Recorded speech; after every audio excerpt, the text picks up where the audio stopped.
Hey, shalom, shalom. First off, I'd like to say, call halal, Yahweh, Bahashim, Yahweh Shah, Bahashim, Rakakwadash. I'd like to give double honors to the apostles and the elders of Great Millstone who taught me. Also, would like to say peace, blessings, and salutations to the hopeful elect, the Akim that's pushing his word in all sincerity and faith throughout the four corners of the earth. For the few sincere sisters, the Akwat who watch and believe, shalom to you as well. Shalom to all the new fruit, the new believers, the new viewership coming into this thing.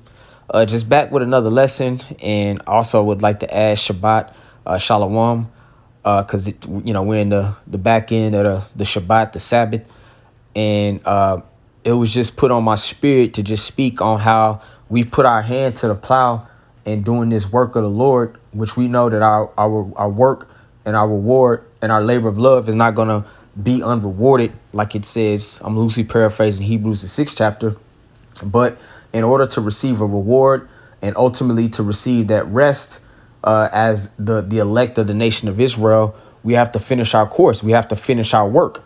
And then right now, there's a lot of work to do, man. That's why the Spirit has been placed on our apostles and elders to always constantly be examples for the younger men throughout the order of the body to continually be in the Spirit to work, man, until the work is accomplished. When Yahweh Shah ultimately comes to deliver us, man, that's when the work is going to be finished. That's when we can then have so-called rest. But, right on the Shabbat, because the Shabbat is supposed to be a day of rest, reflecting, meditating, praying, just praising the Most High. It just was on my spirit to do this lesson. So Lord willing to edify, I just have a few precepts here. I'm going to start off here in Genesis 2:1.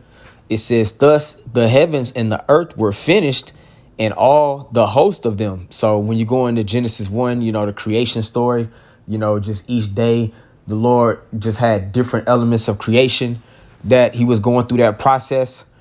But I'm going to continue on. It says, verse 2, and on the seventh day, which we always emphasize that the number 7, it represents completion.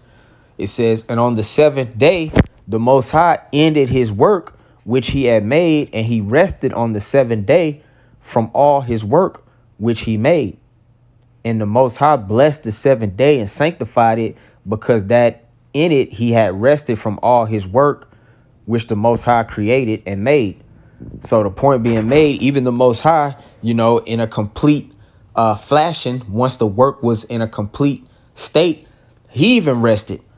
So for us, the thing that drives us and compels us to push forward, there is rest coming, but we have to complete our mission, man. We have to complete our course. There's a lot of work to do, man. We're right there. We're at the end game. But right now, I know I'm speaking for myself. I was cut. I heard the Apostle Tahar said brothers really should be doing videos every day, but he's right. Of course, every brother to his own measure in the spirit, but everybody basically needs to turn up the pace, because Esau, Edom, Satan, he's coming with great wrath. He has a short time. The devil on the left hand side, he's nonstop. So the exhortation for brothers, we have to make sure that we're doing our work with the purposes of finishing our course. Then we can rest. But I'm going to go. Oh, yeah, I'll go to this real quick. This is in Hebrews, the 4th chapter. And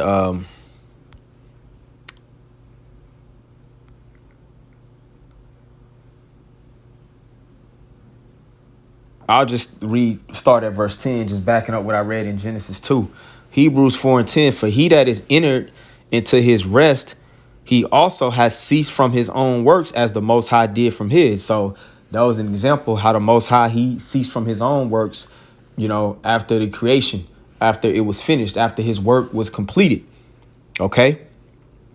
Verse 11, it says, let us labor, therefore, to enter into that rest, lest any man shall fall after the same example of unbelief. So for the body of the brothers that believe, the hopeful elect, man, we have to continually labor. We have to finish our labor. We have to finish our job to enter into that rest, man. The rest is coming. It's going to be a glorious rest. But right now, we got a lot of work to do. It's always something to do, man. I forgot who I heard say this. Every One man can't do everything, but every man can do something. So right now we're not in the time for brothers to have idle hands, man. We should be keeping our hands to the plow, pushing prophecy, man. You know, pushing the edification to the body, you know, pushing the correct doctrine and breakdown of the scriptures, man. You know, sounding the alarm, okay? Because once we complete our course, we're going to have rest. And right now, in this despicable cesspool of an empire, we ain't going to have no real rest anyway, man.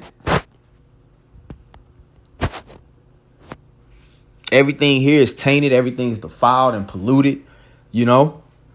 You got an alarm clock that most brothers have to wake up to that sound just so you can go about your monotonous day-to-day just to earn your daily bread. And of course, I can go through the laundry list of things that show that we don't have no real rest in this place. But our real rest right now is in the labor of the Lord, you know, doing the work as servants of the Lord, man. Striving to complete our course, man. But this is Micah 2:10. It says, "Arise ye and depart, for this is not your rest."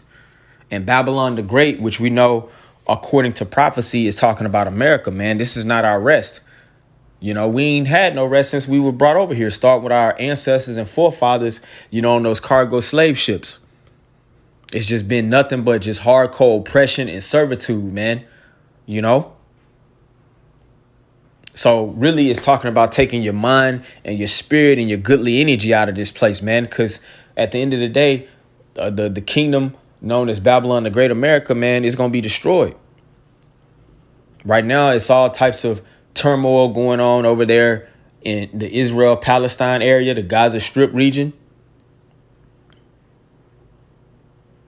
These other nations, man, in these other countries, meaning they not in the spirit to try to rest.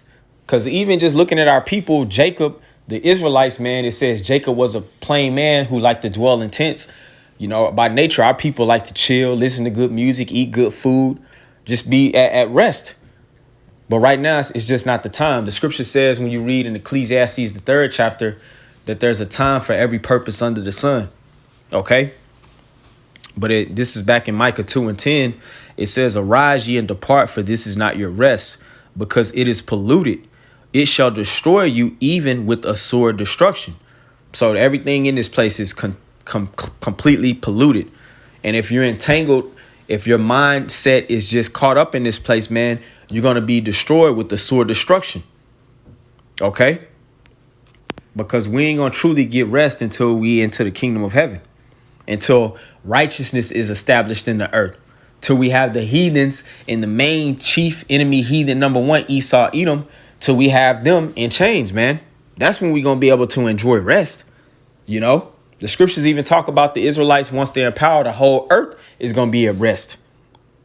But there's a process of labor that the elect have to go through, you know, as prophecy is manifesting, and everything has to be brought to completion before that rest period. OK.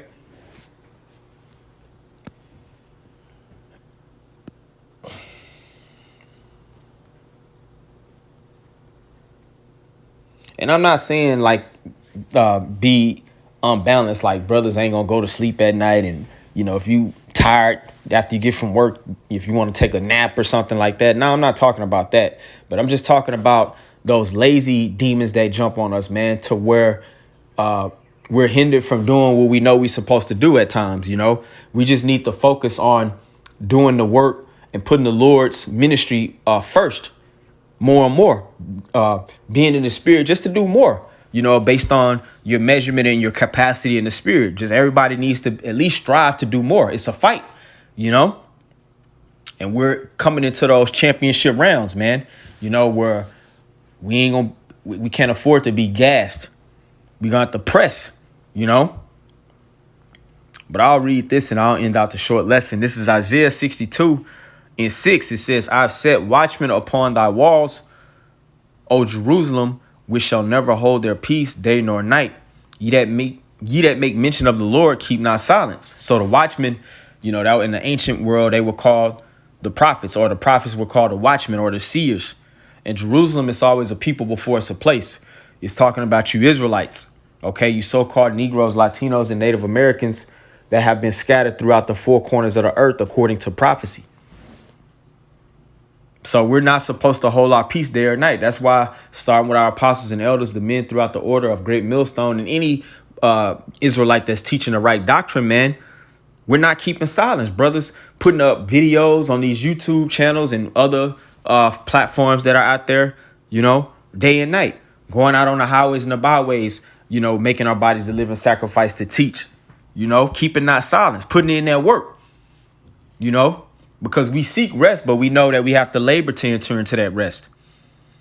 Verse 7, and give him no rest till he establish, until he make Jerusalem a praise in the earth.